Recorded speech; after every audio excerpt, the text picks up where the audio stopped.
Ryan Reynolds here from Mint Mobile. I don't know if you knew this, but anyone can get the same premium wireless for $15 a month plan that I've been enjoying. It's not just for celebrities. So do like I did and have one of your assistants switch you to Mint Mobile today.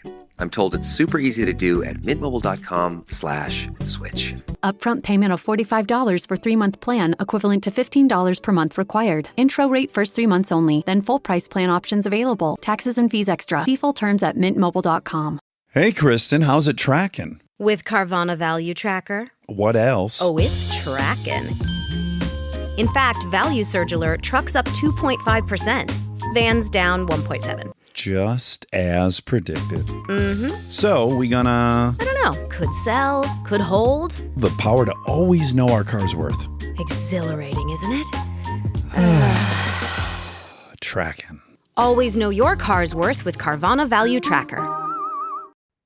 Hello and welcome to the Cardiff Central podcast. After last week's administration special, we'll be building on the feedback from that and getting back into on-field action, looking back on Connacht in the European Challenge Cup ahead to Judgement Day this weekend, as well as covering all the non-financial news and the latest from the Rags and the Pathway.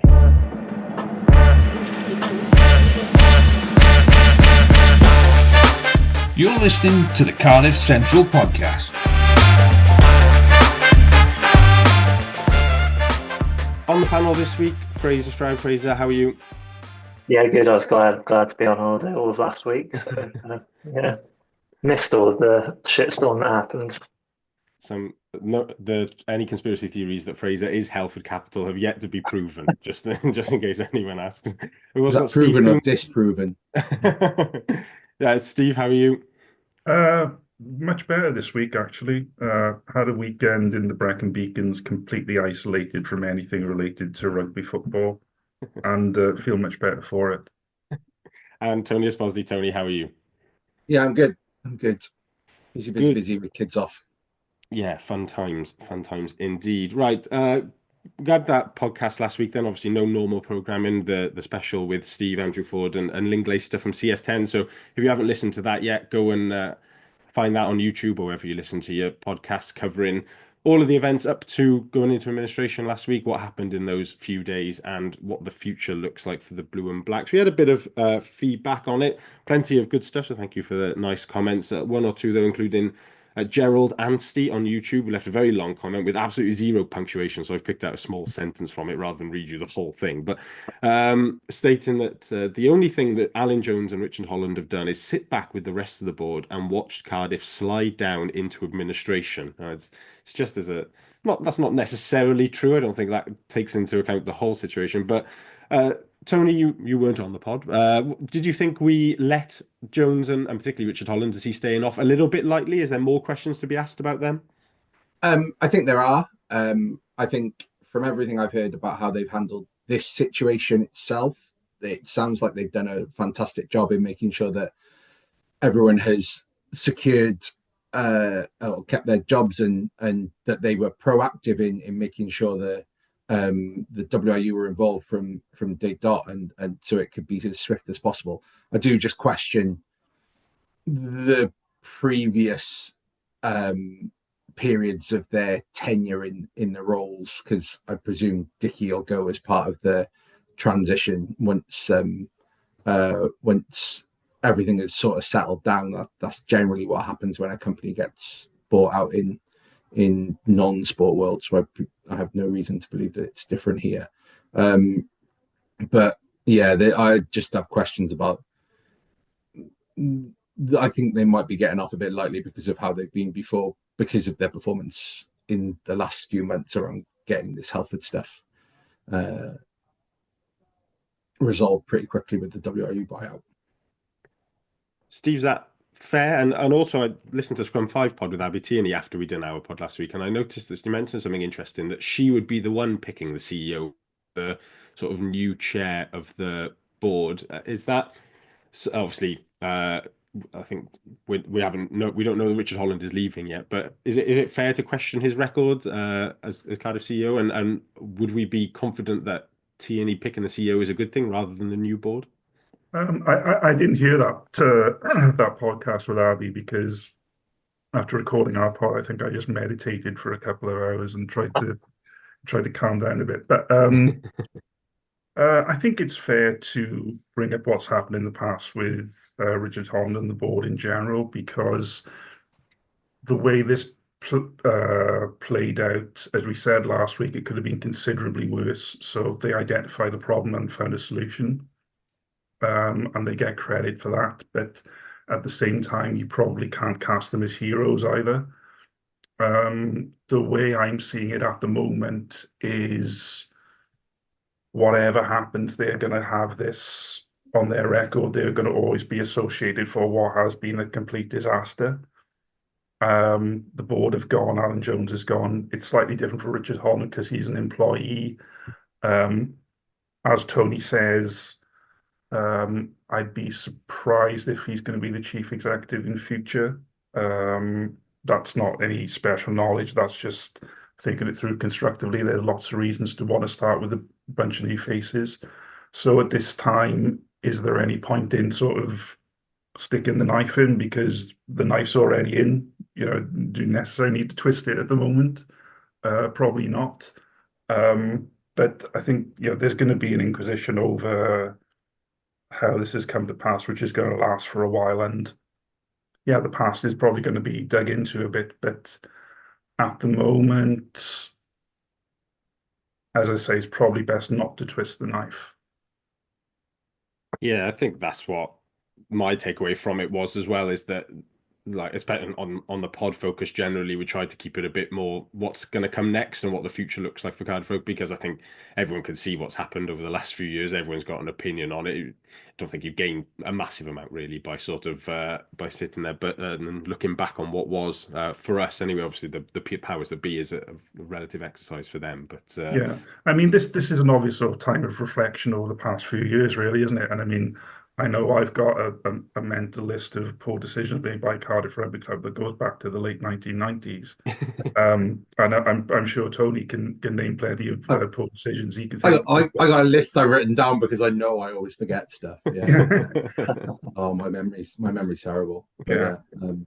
And while I think it's right to point out that there have been mistakes, things like the multitude of managers that we've thrown in and the two terms we've had with Tulip and John, and Mark Hammett leaving after 6 months because of a player revolt, and the other bits and pieces. Like, we're back at Cap because of Dickie, and moving us away from CCS because of the amount that we were failing at that point.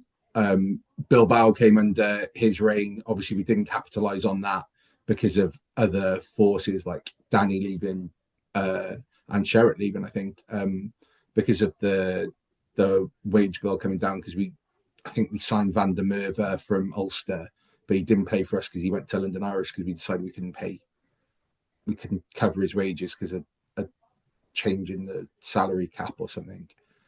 So there's positives, but yeah, like you said, I'm happy not to kick a man when he's down, but I think there's rightly conversations around about they shouldn't be seen as the all-conquering heroes. Yeah. I think they're not, as Simon, also of the pod, said in the podcast WhatsApp, and I thought you put it very well. They're not the villains, but they're not the heroes either. Yeah. Fraser, I don't know how closely you followed the sort of administration and financial stuff over the last week, but what's your sort of general reaction and thoughts on what's occurred over the last week? Well, I think the primary lesson that we've learned is the Middle East aren't interested in soft power with Welsh rugby. I think we all got weird, confused when that was initially announced. It's like this consortium of Qatari business or wherever they were based. Because, I mean, why would you invest millions of pounds in a Cardiff Rugby Club? It'd be a very odd decision on their part. So I think the main takeaway I've had from it is that I know they mentioned they did the due diligence checks with that company and they're not going to use them again. But I still find it like quite confusing as to how this even got this far and what that actually looked like. And there's, well, all well and good not using that company again, but surely you wouldn't just rely on the one company to be like, yeah, it's all good, and just be like, fine, yeah, go for it. I think there needs to be people kind of investigating who is buying a club from lots of different angles to make sure it's like viable, because it seems quite crazy that this all happened.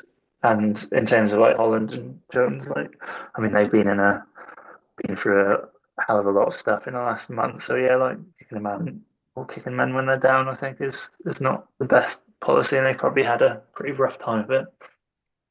But yeah, I don't envisage any Middle Eastern oligarchs investing in Welsh regional rugby anytime soon. So back to normality.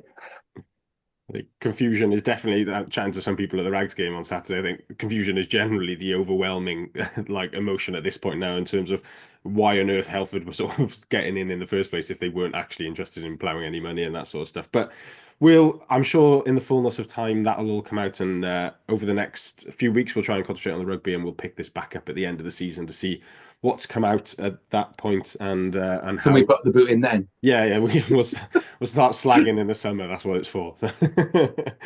Moving on to on-field action then, and with no regular pod last week, we're catching up now on the action of 10 days or so ago. Cardiff fell 35-20 to Connacht in the European Challenge Cup round of 16 out in Galway. A tense first half, and then Connacht got early in the second half to make it 21-8. But Cardiff fought back well to make it 21-20 with about 15 to go. There was 3 excellent tries from Cardiff, finished off by Ray Lilo, Ben Thomas and Josh Adams, respectively. Unfortunately, errors and ill discipline allowed the home side to sort of run away with it in the end and scoring 2 late-ish tries. A couple of 3-word thoughts from supporters, which I think if you typed in general Cardiff rugby supporter reaction, 3-word thoughts, like an AI thing, this is what they would also come up with. Things like too many errors, Rob Hill, frustrating as hell, RJW, don't help ourselves, Ben Bryan, same old Cardiff, Liam Confrey, always chasing games, Roy Buster, and lack of physicality from Nathan Long. Steve, on the game itself, so what was your general feeling at full time on that Saturday night? I mean, it's a weird one, isn't it? Because that game feels like it was a couple of decades ago at this point. But yeah, it was a frustrating game. I think it came down to that moment where we won a penalty. Ben Thomas put an absolutely beautiful kick into the corner, and we then messed up the line out, which we did a couple of times in that game, and then Connacht then kind of dragged the game back, because at that moment, it's, we'd scored some really good tries, and it felt like we were suddenly, the momentum was coming our way. Connacht were possibly panicking a bit. Yeah, little moments like that proved to be quite frustrating. But yeah, I mean, as you say, perhaps a bit of a microcosm of Cardiff over the past few seasons, where played some really, really good stuff and did some really, really poor stuff. So it was a good example of Cardiff at our absolute best and our worst over the course of 80 minutes. Tony, your thoughts on the game, and I wonder as well, do we look back on that last few weeks with going from Lions into Benetton and then to Connacht, and look at sort of Jockey's team selections where there wasn't, his resting players coming out of Wales camp, he rested a few for Benetton. Does that lead to that game on Saturday night where quite a lot of our sort of senior and players you'd expect to be leading us were a little bit off the boil, it's fair to say?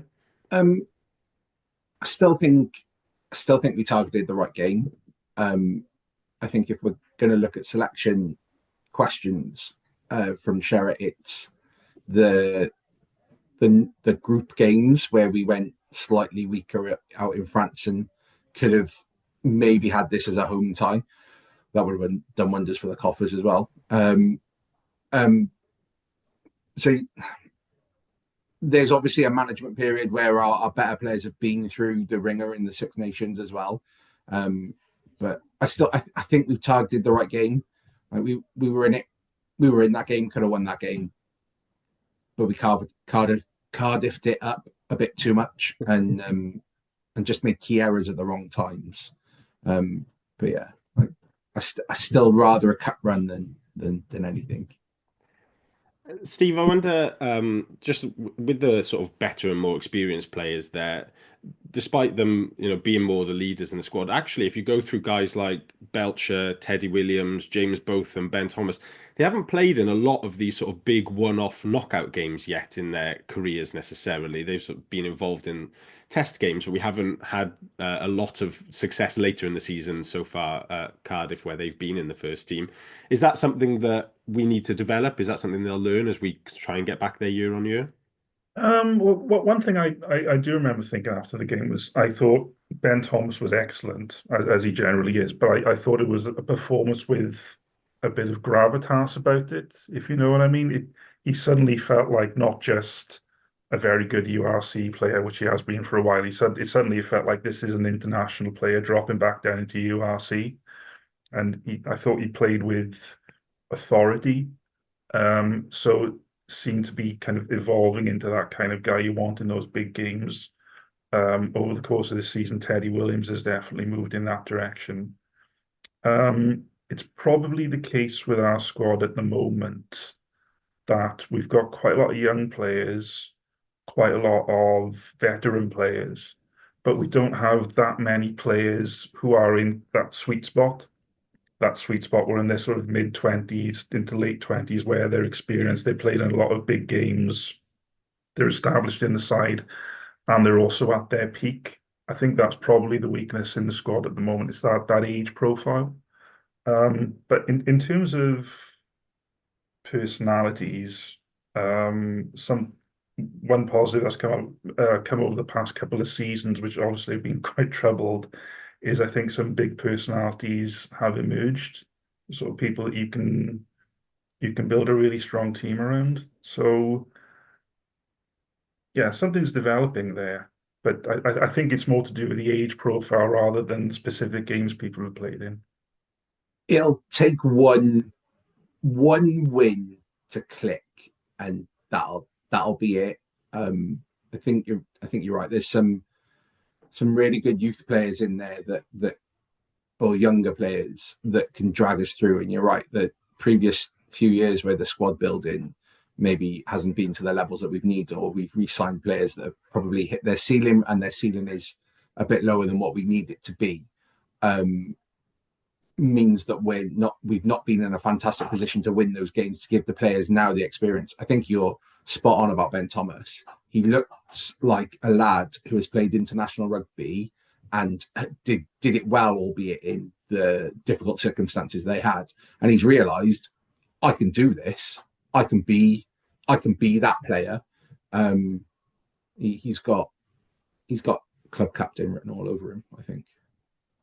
And so you just have to fight out for it with Teddy. So yeah. I was about to say, I mean, him and Teddy Williams, they both look like club captains to me. Yeah. Well, we've got Tandy coming back potentially from the SRU, so says the rumour drum, so we can start doing the co-captains thing that they've obviously introduced across all of Scottish rugby and go for that. Fraser, Tony mentioned it there about sort of our pool campaign. If you look at sort of the record as a whole in the Challenge Cup for Cardiff, we played 5, won 1 and lost 4, somehow made it as far as the round of 16 on the back of that.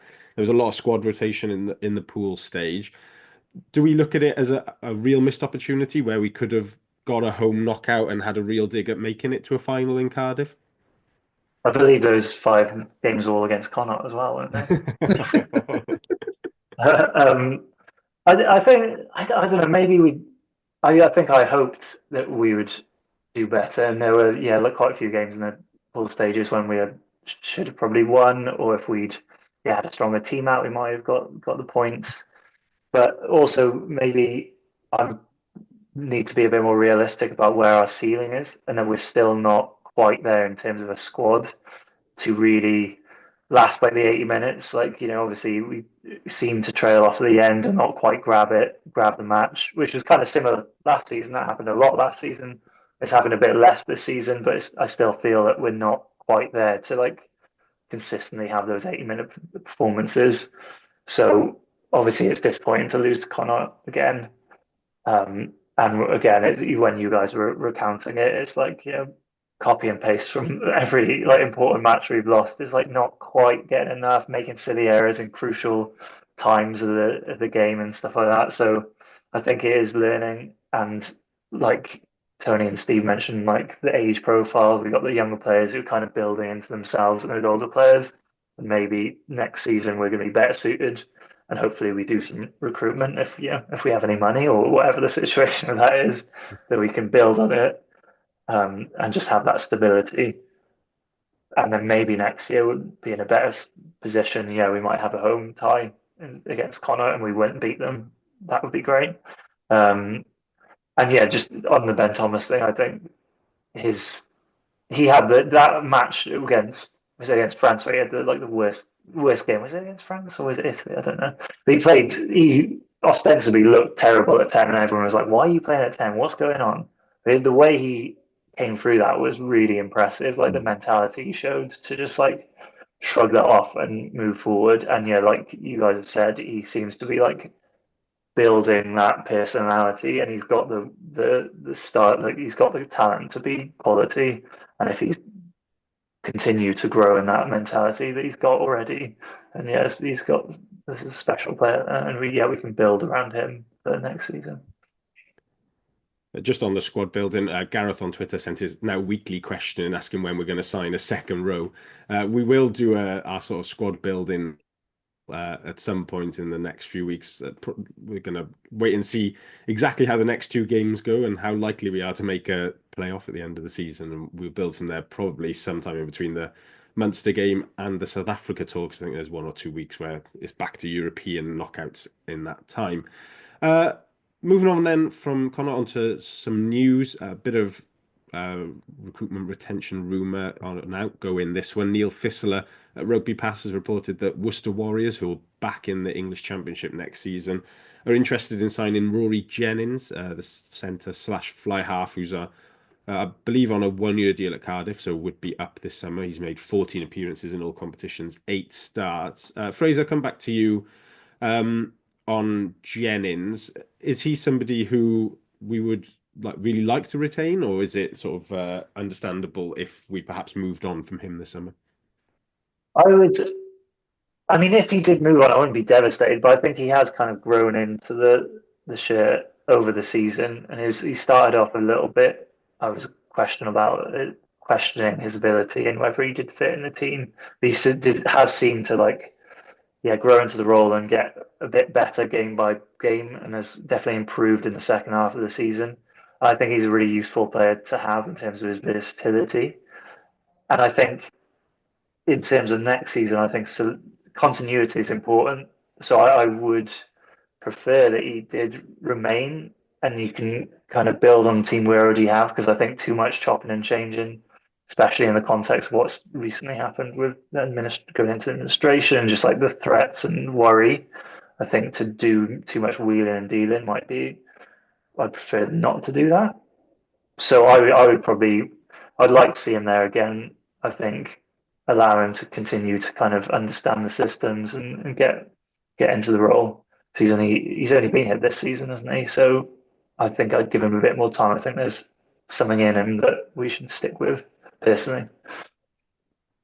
He's a player that divides opinion a little bit on social media randomly. Like there's a few people who are quite vociferously against Rory Jennings ever being in the squad. But yeah, I think I agree that he's solid enough. My consideration would probably be that he's non-Welsh qualified, and I think that probably plays quite majorly into this one, in that with wanting to pack more non-Welsh qualified players into our pack, whether losing him might be a necessity, unfortunately, in order to do that. But certainly as a fair points as a player, that keeping him around for continuity, and it seems to be quite a popular member of the squad as well, as fitted in quite nicely in that sense. So we'll keep an eye on that one over the next few weeks. 2 other quick pieces of news.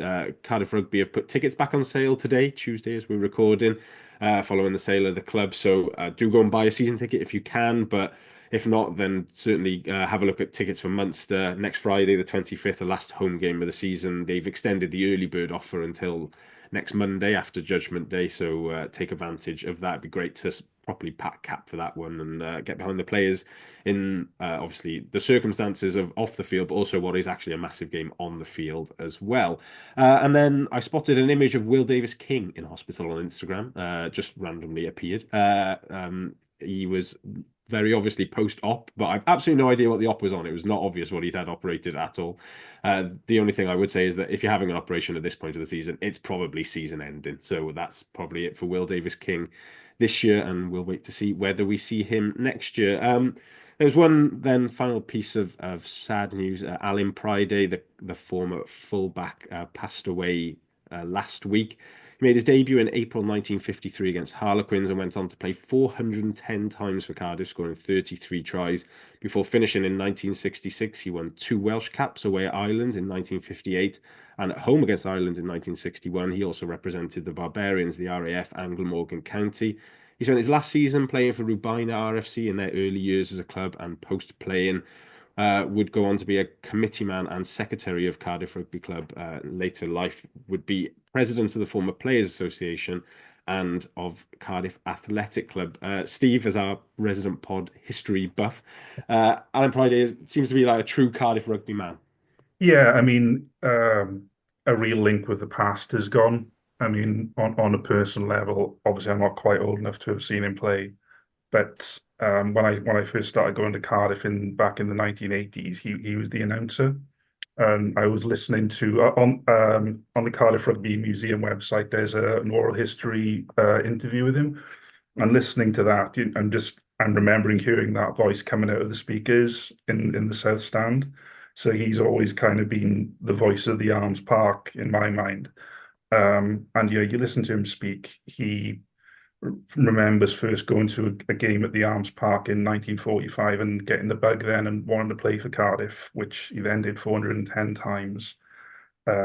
He then worked off field as an announcer. I remember his articles being in the programme, and of course he was a committee man and athletic club president. So going all the way back to 1945, that's 80 years of association with Cardiff Rugby Club. Yeah, an incredible link with the past is gone, but a life well lived, I'd say. Absolutely, and the thoughts of all of us are with his family and friends at this time. Alan Priday, who passed away last week, aged 92. At this point of the pod then, if you are enjoying what you're listening to, please feel free to like and subscribe on whatever audio platform you're using, or if you're on YouTube and looking at our faces.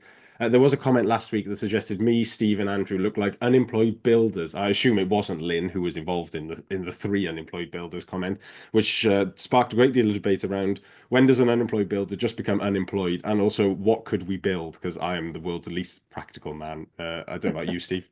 I will say it was it was very gentlemanly of Professor Dog One to leave Lynn out of that, which I assume is why he only mentioned 3 of us. I asked. My significant other used to be involved in civil engineering, and I asked her if I could maybe borrow some high-vis or something like that for the next pod, but no luck so far. But if Professor Dog One, if you're watching, I'm going to make an effort to look more presentable from now on. I think we're all going to now be a bit more aware of the visual aspect of this podcast experience. I'm just looking around because I'm sat in the room where all my kids' toys are, and I'm sure I've got a hard hat that I could find in it. If you do want to watch on the YouTube and to try and guess what our professions or currently out of profession that we should be in, do feel free to like and subscribe to the channel. Loads of pods on there from Welsh Rugby, the other 3 Welsh clubs, the URC, the women's game, which Six Nations rumbles on. Wales putting in a brave effort against France on the weekend, and the URC as a whole. Right, Rags Corner. There's been 2 games since we last done a proper pod. The Cardiff beat Bridgend 14-29 at the Brewery Field the weekend before last. A 6-point win with tries from Ethan Lloyd, Elijah Evans, Joe Goodchild, Matty Young and Aled Ward, as well as the boot of Harry Wild. And then a narrow loss on the weekend, 43-48 against Llandudno at the Arms Park. 2 points for that one. Tries from Steph Emmanuel, Jason Harris, 2 for Matty Young, Benji Williams, Joe Williams, and again, the boot of Harry Wild. game on the weekend was, Tony, we were at it, marshalling our children around the South Stand somehow, so causing all sorts of chaos. It was a cracking game, a really good advert for Super Rugby Cymru, and the SRC pod will be out this week. I'm sure they'll mention it a bit as well. But Cardiff flew out of the blocks, scored some early tries. Unfortunately, were the victim of a 6-2 bench as two backs went off early doors.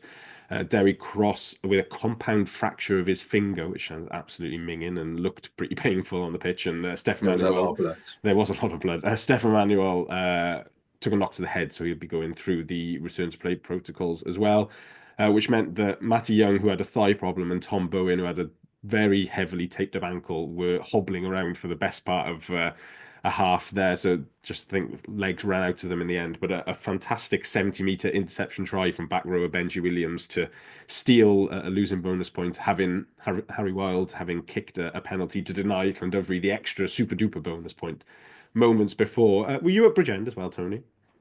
No, I was down West Wales drinking in my friend's pub. Fair enough. I don't and if you managed to see as much, a bit more of the game than I did, chasing Derry around. What was your thoughts of the Rags on the weekend and where they are as well this season? I was really impressed by how they stuck in it, especially with those injuries. They could have quite easily, especially after the week those lads have had as well. We were having a conversation about whether they were also included in being TUP'd, and I don't think I knew, but I guess they are. But that must have been so awful for them this week, and then to play, and then to put in that performance of a dogged performance, because Llandovery turned up and they played some really good stuff. There was a second row, I think his name was Oshan Davis, who was just more marauding around the field. Like he had a fantastic game for Llandovery. But yeah, for us to stick in it, first that big swing right at the very end where we went from losing 6 points to one league wise to it being 5-2 with that Benji Williams interception was just shows what sort of fight that team have got currently as well. Like they're deservedly top of the table. There's not been many teams I've seen who are at their level this year. Absolutely, and a nod to Matty Young as well. I've watched him quite a bit this season at fullback. He scored 3 tries in the last 2 games. I think he's 20, maybe just about to turn 21 potentially this year. That is a guy who is too good for Super Rugby Cymru now. It's coming around time for him to step up to the first team, perhaps, depending on how the next few weeks go. Could be taken to South Africa and have a run on the hard, fast pitches down there, because his ability to cut through on a counter-attack is quite remarkable. It looks like he's had the Wolverine treatment and not had adamantium added to his bones. He's had rubber, because he just hits a man and just somehow bounces away and just carries on and makes extra yards. Like, yeah, he's such a lovely runner. And when you're in a team with Derry Cross and you stand out as a fantastic runner, like there's something there. Especially Tom Bowen as well. I love his little legs running. He may need a bit of bulking Young, because he is a wire of a bloke. But yeah, he's certainly one to keep an eye on. So next for the Rags now, the last game of the Super Rugby Cymru regular season is this week. They play Pontypool away on Thursday night, 7:30 kickoff at Pontypool Park. It's not on telly. It's only on Thursday because obviously they can't use the Arms Park on Saturday because of Judgement Day. I think Bridgend Llandovery is the live game, so maybe they'll have a camera at Pontypool Park and chuck some live updates in as it goes. At the moment, Cardiff are top, 7 points ahead of Ebbw Vale. Ebbw do have a game in hand, which is Wednesday night. They play Aberavon away, and then they play Swansea home in their last game on Saturday. So if Ebbw Vale fail to get anything from Aberavon, then Cardiff will finish top of the league. Otherwise, we'll just be trying to better their result against Swansea, essentially. But they'll know what they have to do on Saturday.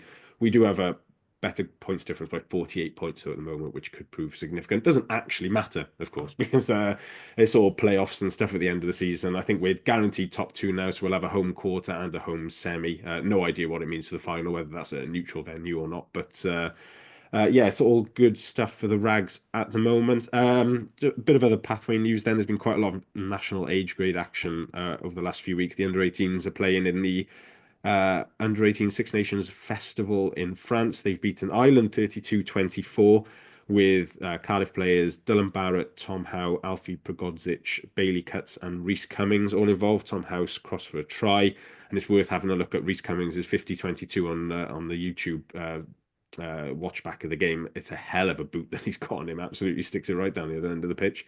And then yesterday, Monday, Wales beat Georgia 17-10 in a bit of a scrappier game. That one had Gabe Williams, Lloyd Lucas, Cummins kept his spot, and Ben Kuma involved. Lucas kicked 7 points. Obviously, Josh Turnbull on the coaching staff out in France as well. And then the under-19s lost to Ireland 24-46 at Aberavon the weekend before last, before battering Italy 67 at Merthyr on the weekend. Cam Tyler Grocott, Tom Cottle, Sean Davis, Oshan Darwin Lewis, and Johan Penry have been involved in both of those games. Cottle scored a try in the first one and then captained the team in the second one. So plenty of players coming through the pathway at the moment. Right, final part. Sorry, just in relation to the pathways, well, like under 18s and under 19s and all that kind of stuff, I think that WRU or World Rugby or whoever need to make it a lot easier to know what's going on, because I do find it's quite difficult to obtain the information. And if I like have to Google like Wales under 18s, and then you have to look at an article to find out who they were playing and where they were playing. There's no like fixture list. It's just all very hard to keep track of, and I'd love to be more on top of it. It's like, if we're doing shit at the moment, so I really want to believe in the next generation. So like, allow me to see how they're doing. I did get the information, but it was just quite difficult. So I think that'd be a really good thing for World Rugby or whoever to just make it more cohesive and easier to digest as like a product, really. Yeah, I mean, I watched the Wales under-18s play Georgia yesterday. I watched the YouTube live stream, and it was a really good game. It was a really good win, actually, because Georgia were well up for that. But like the only way I knew that was on was because I happened to have my television onto YouTube, and it came up as recommended. There's no other. I hadn't seen. I mean, obviously, I'm fairly switched on with rugby, I like to think, but I hadn't seen it advertised anywhere. Might be something to think about. But it was a very enjoyable game, got to say. I thought Lloyd Lucas played very well. You'd think the WRU would be advertising like that sort of stuff, especially if it's on YouTube for people to watch, and releasing team sheets, especially as at a time like Fraser said, especially at a time where the men's team aren't playing particularly well. Try and get people excited about the other stuff that's going on, and seeing that there are a lot of talent coming through. It's one of the good things about watching the SLC is seeing all those players that are coming through and knowing that it's not going to be dark forever.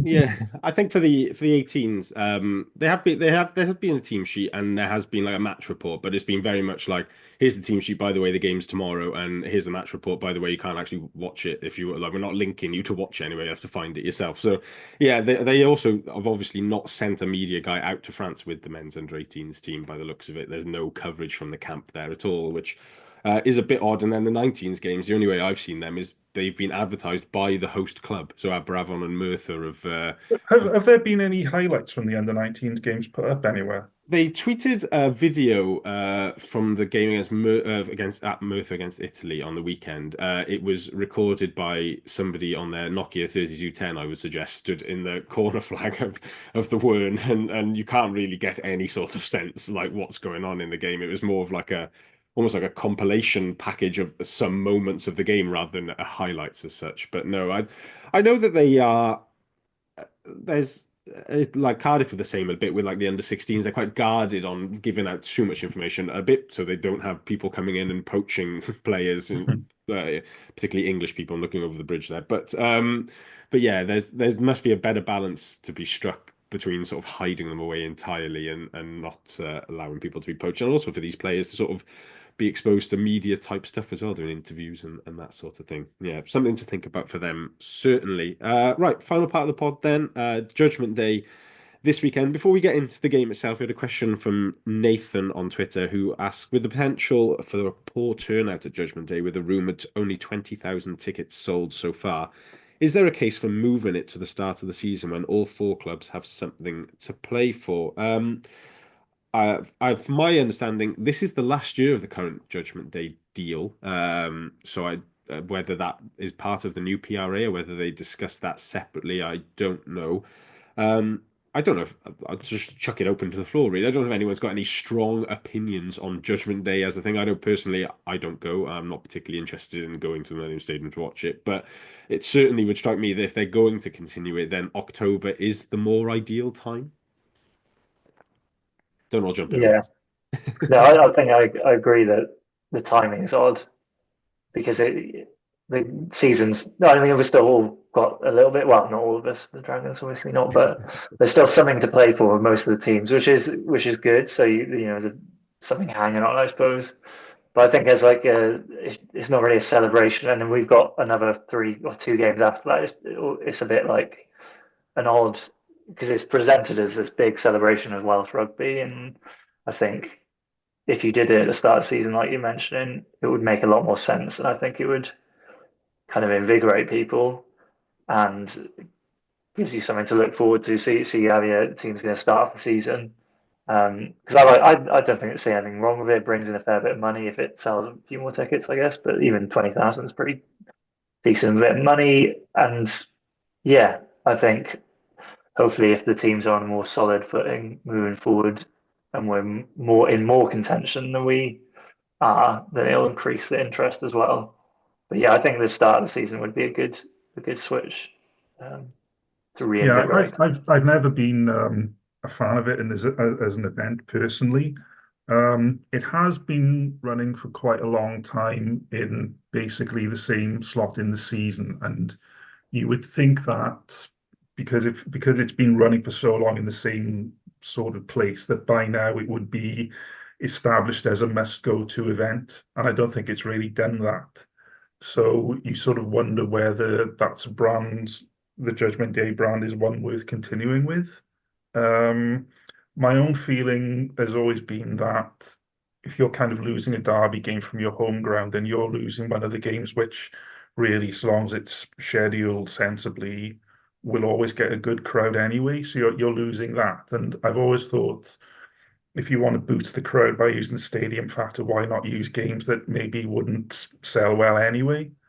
So my thinker was always have 2 games against the Irish sides and call it Wales versus Ireland Part 2 or something like that, rather than, or, say Cardiff versus Edinburgh and Ospreys versus Glasgow and call it Wales versus Scotland Part 2, because that way you're using the stadium factor to get more people in for games which typically don't sell that well.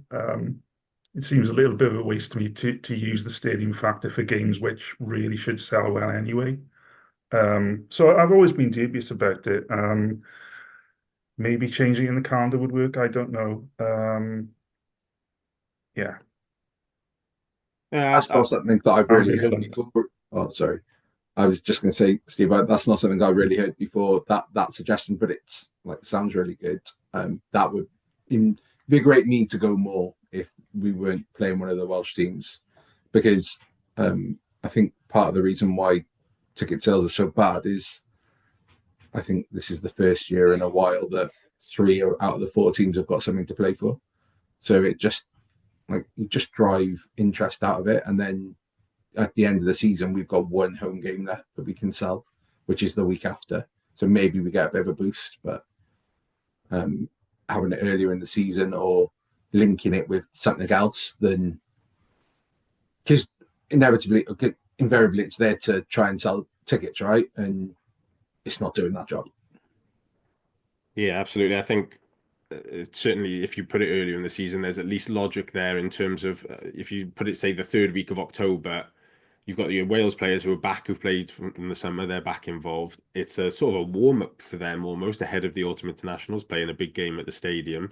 You've got the WRU hoping for a boost then of more ticket sales for their autumn internationals, and there's plenty of games like festive derbies and European games coming up for the clubs to take advantage of. So if they're going to continue it, but I think there'll certainly be some fallout if and when the attendance is pretty poor this weekend, and possibly the attendance of this weekend is bettered by that of Bristol v Bath at the stadium in a couple of weeks. That'll be a particularly embarrassing moment for the Welsh Rugby Union and for Welsh Rugby generally, and will spark a debate on what the future of these sort of event days are.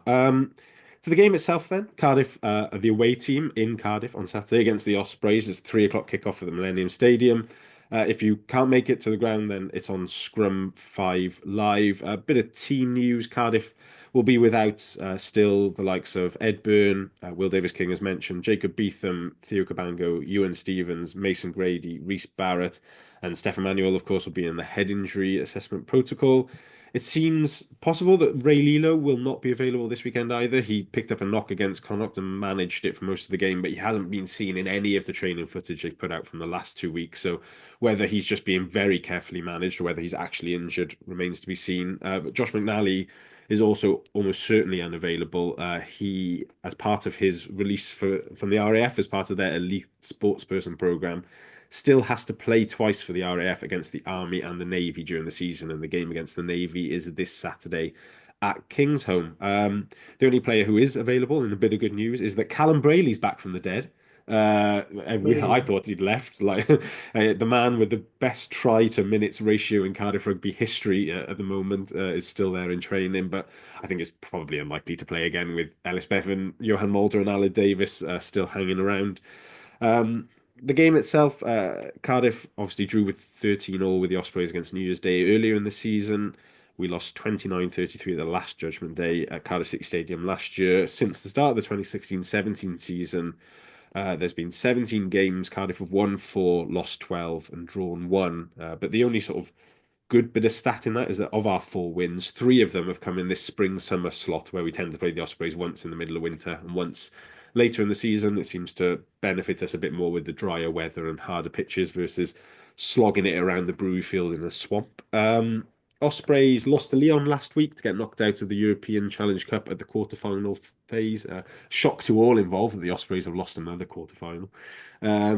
They paid the price for that a little bit. They'll be without Adam Beard, Rhys Davis, and Justin Tipperick, having been quite a physical few weeks playing the Scarlets twice in 2 weeks before that.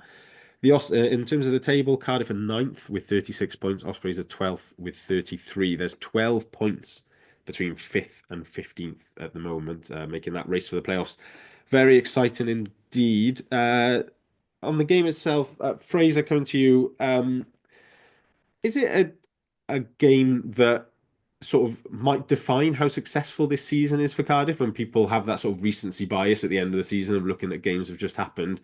If we beat the Ospreys and lift the Welsh hubcap on the back of it, will people sort of look at the season as a whole and go, yeah, that was actually pretty decent in the end, even if we don't make the playoffs? I think it would make an impact if we did see off the Ospreys, because I think there's some doubts creeping in. Obviously, we lost Connacht, and just our second half of the season's not been as good, which we anticipated because the fixture list is, harder this in the second half of the season. And I think if realistically we go into South Africa, and I mean, Jockey was saying it, you're not going to get many points out there probably. So these last 2 games against Ospreys and Munster are the real. If we could come out of those with a victory, I mean, and Ospreys, I think we really should beat them based on prior form this season. I think I watched them playing or Lyon against Ospreys. They felt quite like us against the Lions. It was like the Lyon didn't really do a huge amount, or like we're kind of defending a lot of the game, and Ospreys were struggling to make an impact, and then Lyon just took their chances. And that's what we've been good at in games, is like getting the opportunity and then slicing through and scoring a nice try when we can. So I think we've definitely got the potential to win this game, and I think it would galvanise fans, especially after the difficult couple of weeks that we've been through. I think it would make a big impact. But I also think that we're all reasonable. Well, I say that most fans are reasonable enough to understand circumstances and accept that we're still rebuilding as a team in general. But yeah, I think it would make a difference, and I'm fairly confident. Although I said last time we played Ospreys that our pack can match up to them, and it just isn't. So again, I'm talking out my ass with it. Steve, the Ospreys are a little bit beaten up coming into this, but sort of opposite to that is that they've played quite a lot and got a bit of momentum behind them. Cardiff have rested and obviously been through quite a lot off the field then. which one is sort of the more preferable to your mind? Would you rather be coming into this game? I mean, the impact of the off-field stuff is difficult to measure, isn't it? I mean, it could mean that the players, have a lot on their minds, even though, their employment is secure, but it's a lot of stress. But it may also create, a bunker mentality, and not going to know which until we see it really. Ospreys having injured players is obviously welcome, but I mean, if we don't have Ray Lilo, I mean, you can't underestimate what a blow that is. We don't. I mean, it would be. I guess it would be likely to be Harry Millard playing centre. Ray Lilo's impact on this team is you can't exaggerate how big it is. I mean, thinking back to the Connacht game, and I think you were watching the game through the medium of the pod WhatsApp, and I think Tony said, "Oh, Ray's done, Ray's off," and shortly after that, Ray scored a try, laid out Bundyaki with the tackle, and was outstanding. I mean, we'd all like to be Ray Lilo when we grow up. Very, very difficult player to replace, and will. Harry Miller played reasonably well at centre against Benetton. How will he be able to repeat that? Yeah, I'm really not sure what to make of this game, partially because I didn't see the Ospreys game, so I was a bit surprised they lost to Lyon. They have been playing well. As to your question, which is preferable? Oh, go ask me on Monday. There's so many kind of imponderables with this game, particularly due to what happened last week, that it's very difficult to call, isn't it? Certainly a game that would be great to win. Harley made a good point on the main wrap this week that Cardiff have got a pretty good record of sort of playing quite well on the back of off-field drama. I think of this fixture 2 years ago when Dai Young was suspended sort of the day before the game, and then we won. And also, obviously, the sad death of Peter Thomas and the performance against Sale then the week following that as well. So maybe that'll be something to cling on to. Tony, Matt Sherratt said in an interview, I think it was actually last week, although it's only come out today, that realistically they're aiming, well, not realistically, but what they're aiming for is 2 bonus point wins from this game against the Ospreys and then against Munster, to get themselves up towards the 50-point mark where they feel that is what will take to get into the playoffs. How confident are we that we could go and do that? Is that within this squad's ability to go and back-to-back bonus point win these 2 games? I think so. It'll, touching on the tumultuous time that the guys have had over the last week or so, if they can start the game quickly, then that might be the catalyst to keep going, and not let everything else, all the other stuff, burden them down. But Ray's a massive miss, but I think we can get at him. Like, we deserve something from this season. Like, we've been better than what some of the results have reflected, and last year as well. Like, it feels like playoffs would be a just reward for everything, that all the close losses we went through last year and how they've changed that mentality this year, and how they've played rugby as well. Like, it feels like playoffs would be a just reward. And when I think back to what I thought we'd be doing at the beginning of the year, I thought we'd be languishing near the bottom again. To be pushing for that playoff spot is massive for where we are. And we're wearing red like our new overlords, so surely that goes in our favour, right? Well, I think Steve, you mentioned that we start referring to the referee as our WRU colleague. Yeah. He won't let his colleagues in red down on the weekend, will he? I think fingers crossed we get a boost from that. Looking at the team then, there's quite a lot of gaps in my pre-selected team this week. Quite a lot of decisions for Jockey and Co to make. Fraser, starting with the front row, I think the two props are sort of set in stone in terms of the loose head will be Domachowski and Danny Southworth, and tight head will be Azarati and Litterick. The question, I guess, is which way round would you put them? Are we sort of going heavy Ron the front row stuff from the start, or there's been a bit of chopping and change with them over the last few weeks, where particularly at loosehead, where Southworth has mostly worn one, and then Dom has come off the bench?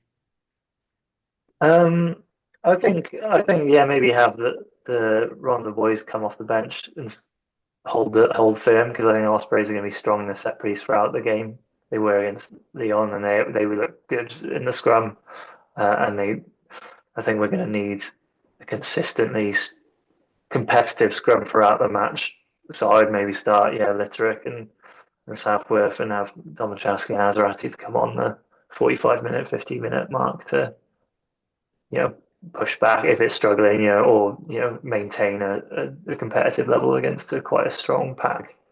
Although they are missing, as you mentioned, they're missing a few key players in that pack. So Tony at hooker, I think Belcher probably didn't have his greatest game away at Connacht, which is unusual to sort of drop below his consistently high level. But as the club captain, is he somebody that we can drop, or do we have to keep him there? He starts for me, one, because he's doing media this week, which is always my go-to decision on who's playing. But touching on what we've been talking about all the way through, right? He's a heartbeat of the club, same as Ben Thomas, and same as Teddy. I want those three on the pitch to drive us forward and to drag us through. So Belcher starts for me.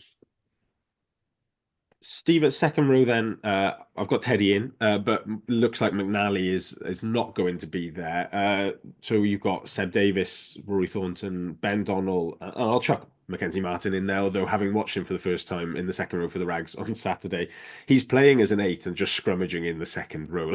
There's a very much a needs must element, I think, with Craig Howd being unavailable for the Rags. So of the sort of those four, but mainly the first three, I guess, who do we think would slot in there alongside Teddy in that starting second row? Well, generally you'd say Seb Davis, wouldn't you? But I mean, he seems to have. I'm not sure whether it's because he's due to leave, but he seems to have slipped down the pecking order below Rory Thornton, which is a little bit of a surprise. I'm a big fan of Ben Donnell. I think he's quite an underrated player and more important than perhaps given credit for. I think he was missed earlier in the season when he was injured. I think I would possibly lean toward Ben Donnell and go in with a kind of a lighter, quicker pack to at least start the game. And then, assuming Seb Davis still isn't higher up the pecking order than we'd usually assume, I guess Rory Thornton comes on later. But I'd lean towards a Teddy Donnell second row. The second row that start against Benetton as well, so there's a little bit of cohesion there already. Yeah. Back row then, Fraser. Going straight back to number 8. I haven't sort of put Faletau straight in. That might be an error on my half. Is there sort of any sort of qualms with chucking him straight in again? Obviously, he's been appeared in training in those videos. He's not taking full part, but I think Harley again on the wrap described it as a Nick Williams scenario where he just sort of turns up as and when he likes during the week. Is there any sort of debate about whether Alan Lawrence goes back in there, or do we just stick him with Faletau? I mean, you could argue about it and say Alan Lawrence. I mean, he's had a great season, and Faletau. I mean, he played well against Connacht, and he's played well when he's come into the team. I mean, I actually realistically just play Faletau. He doesn't have. We don't know if he's going to be a next season necessarily. He's a brilliant player. This is meant to be a showcase event where you're showcasing, your best players, best against best in Wales. So I would play him for sure because he is just quality. Tony flanker duos. Sorry, with Faletau, it might be his last game with the Principality, mightn't it? Yes, that's true. So that's true. Yeah. That's something worth marking, isn't it? Emotional game for him. It's a bit of a shame that Tipurick's unavailable there as well. It'd be quite good to see the two of them play for the last time against each other at the stadium, certainly.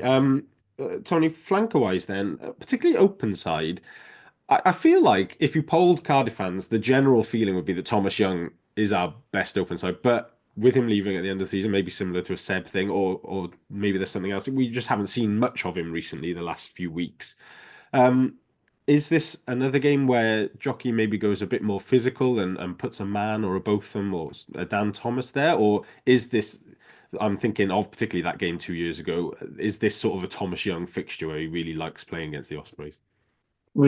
If Tips was fit, I would have picked both of them. With him not being fit, I think I pick Young. Just because they might be I don't know why my brain thinks that. Because coming into this, when I was looking at it, I'm thinking the Ospreys make a lot of offloads compared to us. So I want more back row players who can get round and make more tackles. But Tom Young does that. Maybe we don't attack the breakdown as much, which is the opposite of what Tom Young does. But I've somehow talked myself into I want Tom Young on the pitch. He was interviewed by the URC, by the way, so maybe it's that media. You did in the back of your mind. He's been chatting to the media, so maybe that's it. Totally swung me. And going back to the heart thing, like I maybe want Alan Lawrence on the other flank, like we did out in Connacht. I'm fine with a Lawrence, Young, and Falatau back row. Not to steal Coleman Nation's thunder from the Reddit, so who predicted that well before the Connacht game. Any thoughts, Steve or Fraser, on that back row? I mean, there's so many good players again, but man, both them, like we've got Donald in the second row, but you could equally see him in the back row potentially. Any sort of strong feelings either way there? I mean, I think part of the equation is perhaps judging who you want coming off the bench. Because, certainly at the moment with 6-2 split, which we seem to go for most of the time, picking players on there that can bring impact is quite important. We've benefited from that in the past and also been hit by it in the past. I think perhaps part of the reason Thomas Young has been starting on the bench is as a guy coming on for the last 20, 30 minutes, he brings a hell of a lot and can change games in that time. So I don't know if that would be part of the thinking, and you'd sort of then start with a bigger back row. I felt Alex Mann played very well has played very well over the past few games, so I wouldn't be averse to him getting another start either at 6 or 7. Fraser, any strong thoughts there? I mean, I do, yeah. I like the idea what Tony said about Big Al getting a game at 6. Like, I don't know, it's Falatau Young. It sounds nice to me. I like the idea of that. So that's what I'm going to pump for. That's good. We'll stick with that. Into the backs then. I've penciled in Mulder, Sheedy, and Ben Thomas, 9, 10, 12. Don't know if there'll be any sort of changes in that regard. 13 then, we've mentioned it a bit earlier, that Harry Millard is likely to be there. The only sort of other option I can pitch to you is Elijah Evans potentially, but that feels very tough to chuck a lad on debut in against the Ospreys at Judgement Day. Has anyone got any other solutions? Adams might be a punt. That's what I was about to say. Yeah. Yeah. Defensively, I would be more confident with Adams at 13 than I am with Millard there. Yeah, I kind of like to see it tried. I mean, I would guess they'd go with an element of continuity and keep Harry Millard there just because he played there against Benetton, and I can't remember the last time Adams played 13 for anyone. It might be a little bit of a while. But I'm confident he can play there. And I mean, as he goes into the latter stage of his career, maybe that ends up becoming his position. I'm not sure. I would guess that it is going to be Millard. I think it's a Millard on a prediction and an Adams on a if we were picking the team, maybe it might be one of those. If we put Millard in there for now, and then I'll leave Adams penciled onto one wing on a prediction basis. The other wing's a bit of an interesting one potentially. Then you've got Gabe Hamer-Webb. There would potentially Adams on the left then, and Webb doing the more physical stuff on the right, or you've got Adams on the right and one of Regan Grace or Tom Bowen, who I mentioned had his ankle heavily strapped, but was in the training footage with the first team from Monday, so seems to have bounced back from that quick enough. Tony, I'll come to you. Any strong winger preferences there? Tom Bowen looked electric again on Saturday. Like, didn't look like he'd missed any time. I think with how he's played so far this year, he probably deserves to effectively keep his place. I really like Gabe, but Bowen is whenever, if you're sat down and he gets the ball, you get on your feet. He's the sort he's the sort of player that drags people away from a bar. He's that sort of player. And you want to, talking about Judgement Day as a showcase, you want those players on the pitch. Any concerns from anyone that it's too big an occasion for him, or maybe the lack of ticket sales plays into allowing Tom Bowen to play because it's not such a 75,000 seater scenario? Well, I think thus far with Tom Bowen, everything he's been asked to do, which we may have thought might be a little bit beyond him, he's done it, and like. I'm not sure if he would have played at the stadium before, and it might be a massive motivating factor for him to, as a I think is he 19 now, as a teenager getting his first run out there. You said he was injured on the weekend. I wasn't at that game, but I think for those guys in the under-20s, it's probably best to keep an eye on the Junior World Cup. So anything that might aggravate an injury might be a reason to rest them. I'm thinking possibly Regan Grace, because I don't know if we can quite invoke the John Mulvihill rule here, because he never actually played for the Ospreys, but he is from that part of the world, and perhaps similar to Bowen, he might respond really well to getting a chance at the Principality, because you get the feeling with Regan Grace that he's running out of opportunities in rugby union, and maybe, I don't know, if you say to him, going to put some faith in you. You get to run out at the stadium, which is presumably where you want to be, why you came from league in the first place. Just take this chance to show people what you can do on those big open spaces. So I think I'd actually lean towards Regan Grace for this. Fraser, do you want a deciding vote? It's a tricky one. I mean, Regan Grace is someone I think everyone wants to do well and want to see what he can. He has been capable of doing. So, but I think I'm going to go for Tom Bowen just because his showcase of Welsh. I mean, obviously Regan Grace is Welsh. But it's a good opportunity for a young Welshman. He draws the attention of the crowd. It's a showcase for him. He is young, and it might be a bit much too soon, but what he can do is crazy. And he is exciting, and it's just fun to watch Tom Bowen do whatever. Even when he was at number 9, it's still exciting to watch him, fuck that up. But it was, he's just anything he does is entertaining. So let's go for Tom Bowen. Why not? I'm glad you didn't say Gabe Hamer-Webb and leave it to me then. That's what was the nightmare scenario there. And then you would have sided with Gabe. We know that. Try and get another clip on his Instagram. I've got Cam Winnett at 15 then, just because I think he's probably already got the jersey on, to be honest. Bench then, Steve mentioned earlier, 6'2". I'm imagining we 6'2" again. It seems to be sort of a standard now. It's more of a debate about whether we go 5'3" or not at this point. The 6'2" is more standard to us. It leaves Domachowski and Azarati as the replacement props. Evan Lloyd probably as the reserve hookers, carrying on that, unless anyone's got any real strong Evan Daniel vibes. Thornton then in the 19 jersey. I've got Mann and Botham as your replacement back rowers, with Lawrence Young and Falathouse starting. Replacement scrum half, Steve?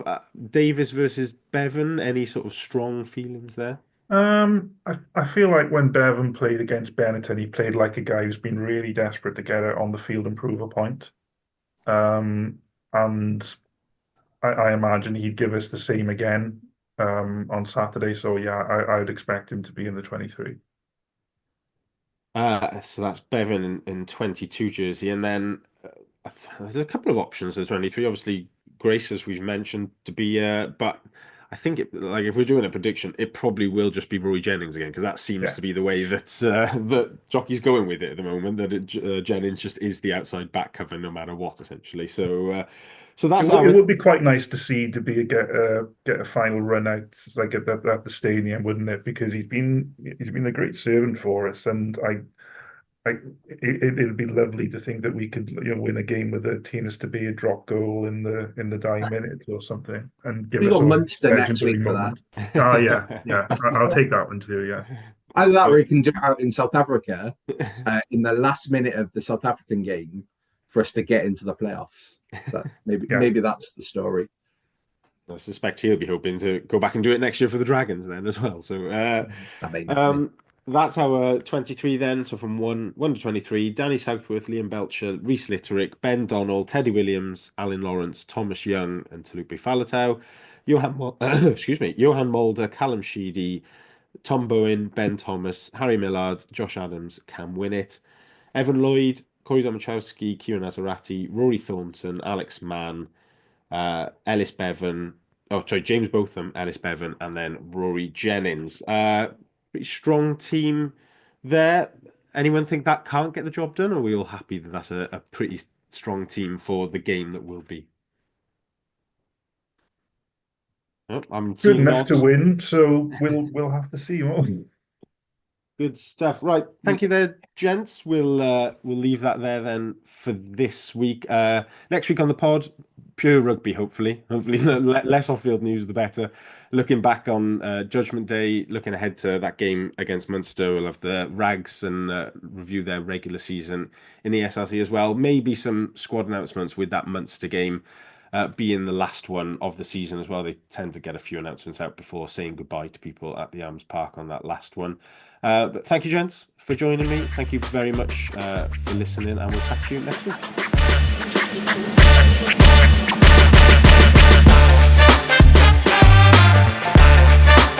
That was the Cardiff Central Podcast. Please rate, review and share us on socials if you can, and join us again next week for more of the same. And until then, enjoy your rugby.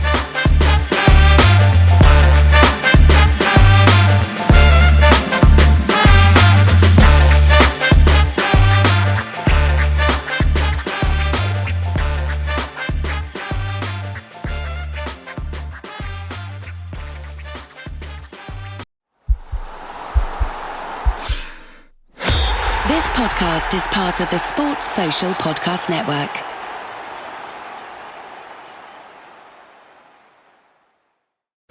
If you work in quality control at a candy factory, you know strict safety regulations come with the job. It's why you partner with Grainger. Grainger helps you find the high quality and compliant products your business needs to inspect, detect, and help correct issues. And the sweetest part is, everyone gets a product that's as safe to eat as it is delicious. Call 1-800-GRAINGER, click Grainger.com, or just stop by. Grainger, for the ones who get it done.